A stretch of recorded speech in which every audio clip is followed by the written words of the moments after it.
السلام علیکم۔ امید کرتا ہوں کہ آپ سب خیریت سے ہوں گے۔ آج میں آپ کے پاس ایک ایسی ویڈیو لے کر آیا ہوں جو آپ کو چونکا کے رکھ دے گی، جو آپ کے رونگٹے کھڑے کر دے گی، اور ایسی بات کہ آپ سن کے حیران ہو جائیں گے۔ روزمرہ کی زندگی گزارنے میں ہم جتنے بھی کام کرتے ہیں لیکن اس میں غور و فکر نہیں کرتے کہ ہم دن میں کون کون سے گناہ کرتے ہیں، ایسے گناہ جو ہم پر اللہ کا عذاب نازل ہونے کا سبب بنتے۔ ہمارے نبی کریم صلی اللہ علیہ وآلہ وسلم نے فرمایا، جس قوم میں سود پھیلتا ہے اس قوم میں پاگل پن پھیل جاتا ہے۔ جو قومیں زنا کرتی ہیں ان میں موت زیادہ واقع ہوتی ہے۔ جو لوگ ناپ تول کرتے وقت اس میں کمی کرتے ہیں تو اللہ تعالیٰ ان پر ایسا عذاب نازل کرتا ہے کہ ان پر اپنی بارش روک دیتا ہے۔ اور ہم پیسے کمانے کے لالچ میں اپنے پیسوں کو سود پر دیتے ہیں یا سود پر لیتے ہیں، جس کی وجہ سے اللہ کی ناراضگی کا سبب بن جاتا ہے۔ اللہ رب العزت نے سختی سے سود سے منع فرمایا ہے۔ سود ایک ایسی چیز ہے، سود کھانے والا یا کھلانے والا یا اس میں جو سبب بنتا ہے سود پر پیسے لے کر دینے والا، تینوں ہی اللہ کے عذاب کے مستحق ہوں گے۔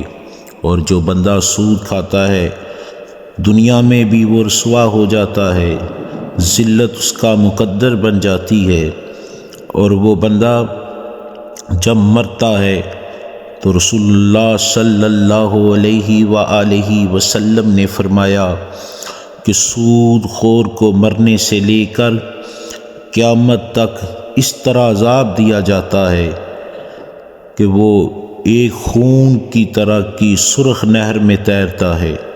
جب وہ بھوک اس کو لگتی ہے اسے وہ پتھر دیا جاتا ہے، وہ پتھر ایسا پتھر ہوتا ہے جو مال اس نے دنیا میں کمایا ہوتا ہے اسے جہنم کی آگ سے لال کر کے پھر اس کے منہ میں ڈالا جاتا ہے، اور یہی عذاب اسے قیامت سے پہلے اس پر شروع ہو جاتا ہے۔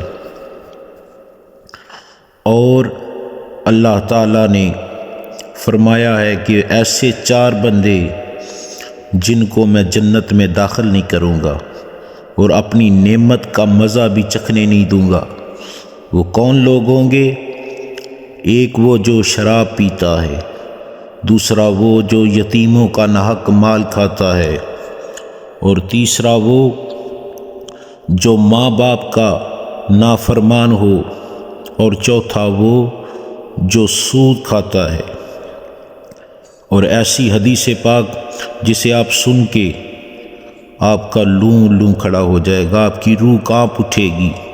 ہمارے نبی کریم صلی اللہ علیہ وآلہ وسلم نے فرمایا، سود کھانے والوں کو کتوں اور خنزیروں کی شکل میں اٹھایا جائے گا، کیونکہ وہ سود کھانے کے لیے طرح طرح کے بہانے بناتے تھے، اور اس کو سود کو اکٹھا کرنے کے لیے، سود کھانے کے لیے یا کھلانے کے لیے کئی طرح کے حربے استعمال کرتے تھے۔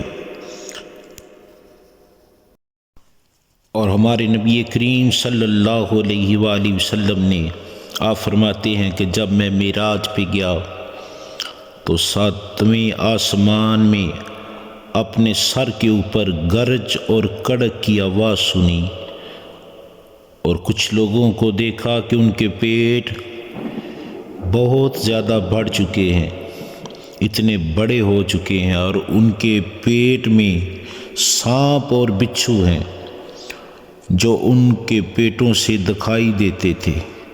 میں نے جبریل سے پوچھا، اے جبرائیل امین، یہ کون سے لوگ ہیں؟ تو حضرت جبرائیل عرض کرتے ہیں کہ یا رسول اللہ، یہ وہ لوگ ہیں جو سود کھاتے تھے۔ حضرت ابو بکر صدیق رضی اللہ تعالیٰ عنہ سے مروی ہے کہ آپ نے فرمایا، زیادہ دینے والا زیادہ لینے والا، یعنی اس سے مراد سود دینے والا اور سود لینے والا دونوں ہی جرم میں برابر ہوں گے۔ اور اس میں ہمارے نبی کریم صلی اللہ علیہ وآلہ وسلم نے فرمایا کہ اسلام کی حالت میں 36 مرتبہ زنا کرنے سے بھی زیادہ سخت جو گناہ ہے وہ سود کا گناہ ہے۔ اسی لیے ہمیں کوشش کرنی چاہیے کہ ہم اپنے پیارے نبی کریم صلی اللہ علیہ وآلہ وسلم کے نقش قدم پر چلیں، اللہ اور اس کے رسول کے فرمان پر عمل کریں اور ہر اس چیز کو چھوڑ دیں جس سے اللہ کا عذاب نازل ہو۔ ایسا نہ ہو کہ ہم سود کی لت میں اور حرام خوری کی لت میں ایسے مگن ہو جائیں کہ اللہ کا عذاب ہم پر نازل ہو جائے۔ ایک بندہ ایسا تھا جو سود کھاتا تھا اور اس کو لوگ بتاتے کہ سود کھانا جائز نہیں، یہ حرام ہے، لیکن وہ طرح طرح کے بہانے کر کے ان کو ٹال دیتا اور سود روز بروز بڑھاتا جاتا اور سود کے کام میں مگن ہو گیا۔ پھر جب اس کی موت واقع ہوئی، کچھ عرصے کے بعد بارش ہوئی، اتنی بارش ہوئی قبرستان میں، جب لوگ گئے تو کیا دیکھتے ہیں کہ اس کی قبر پھٹ چکی ہے۔ جب دیکھتے ہیں کہ اس کے جسم پر کیڑے پڑ چکے ہیں اور اس کی قبر میں سانپ اور بچھو ہیں۔ ارے مسلمانوں، بھی وقت ہے کہ ہم اس گناہ کو ترک کر دیں، یتیموں کا مال نہ کھائیں، زنا سے بچیں، اور زنا سے بچیں گے تو ہمارا دل اللہ اس کے رسول کی طرف مائل ہوگا۔ اور پھر ایسا نہ ہو کہ ہم طرح طرح کے گناہ کر کر کے ہم پر اللہ کا ایسا عذاب نازل ہو اور موت بھی آ جائے اور توبہ کا وقت نہ ملے۔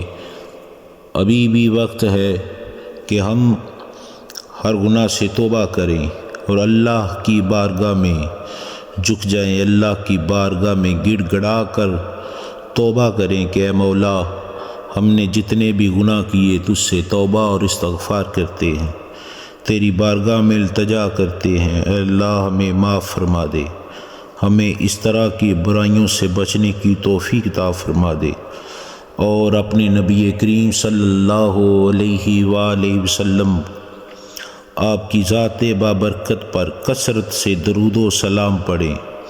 جب اللہ جتنا بھی ناراض ہو، جب بندہ اللہ کے پیارے حبیب پر کثرت سے درود و سلام پڑھتا ہے تو اللہ تعالیٰ اس کو معاف فرما دیتا ہے، اس پر اپنا فضل اور اپنا کرم و رحمت فرما دیتا ہے۔ میری ویڈیو اچھی لگی ہو تو ہمارے چینل کو سبسکرائب کریں تاکہ ہر آنے والی ویڈیو آپ تک پہنچ سکے۔